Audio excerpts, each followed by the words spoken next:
கடவுள் குறித்த சுயமரியாதை இயக்க பணி எத்தகையது ஐயா?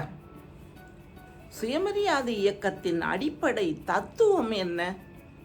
சுயமரியாதை இயக்கம் எதுவரை இயங்கும் ஐயா என்று வினாக்களை தொடுக்கிறார்கள் புலவர் மா. நன்னன் அவர்கள். அவற்றுக்கெல்லாம் தந்தை பெரியார் அவர்கள் விடையளிக்கிறார்கள். நாமும் கேட்டு பயன்பெறலாம். வாருங்கள் நண்பர்களே.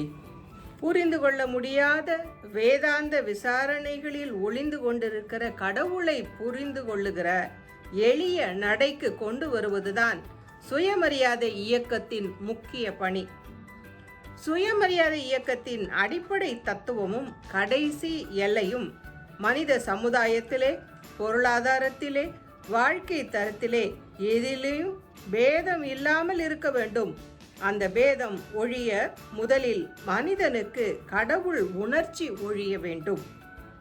ஒருவன் உழைப்பில் ஒருவன் நோகாமல் சாப்பிடுகிறதென்கிற தன்மை இருக்கும் வரையிலும், ஒருவன் தினம் ஒருவேளை கஞ்சிக்கு மார்க்கமில்லாமல் பட்டினி கிடந்து சாவதும், மற்றொருவன் தினம் 5 வேளை சாப்பிட்டு விட்டு வயிற்றை தடவிக்கொண்டு சாய்மான நாற்காரையில் சாய்ந்து கொண்டிருக்கிற தன்மையும் இருக்கிற வரையில், ஒருவன் இடுப்புக்கு வேட்டி இல்லாமல் திண்டாடுவதும், மற்றொருவன் 3 வேட்டி போட்டுக்கொண்டு உல்லாசமாக தெரிவதான தன்மை இருக்கிற வரையிலும், பணக்காரர்கள் எல்லாம் தங்கள் செல்வம் முழுமையும் தங்களுடைய சுய வாழ்வுக்கே ஏற்பட்டது என்று கருதி கொள்கிற தன்மையும் இருக்கிற வரையிலும் சுயமரியாதை இயக்கம் இருந்தே தீரும்.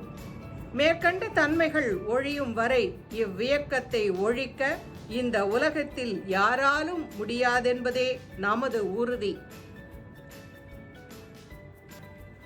இது போன்ற கருத்துக்களை சுயமரியாதை இயக்கத்தின் நூற்றாண்டை கொண்டாடுகிற இந்த வேளையில் சுயமரியாதை இயக்கத்தின் நோக்கம், அதன் பணி, அந்த இயக்கம் எதுவரையில் இயங்க வேண்டிய தேவை இருக்கிறது என்றெல்லாம் தந்தை பெரியார் அவர்கள் விளக்கியிருப்பதை நான் கூற கேட்டிருப்பீர்கள்.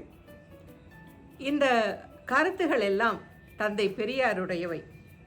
இவற்றை தொகுத்து தந்திருக்கிறார் புலவர் மா. நன்னன் அவர்கள்.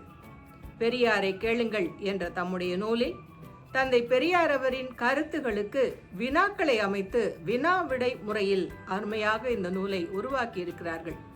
அந்த நூலிலிருந்து ஒரு பகுதியை இன்று உங்களோடு பகிர்ந்து கொண்டிருக்கிறோம். இந்த கருத்துக்களை பற்றி எண்ணி பாருங்கள். உங்கள் உறவினர்களோடும் நண்பர்களோடும் சிறப்பாக இளைஞர்களோடும் பகிருங்கள் என்று அன்புடன் வேண்டுகிறோம். மானமும் அறிவும் மனிதருக்கு அழகு. மனிதனை மனிதனாக்குவோம். நன்றி. மீண்டும் சந்திக்கலாம்.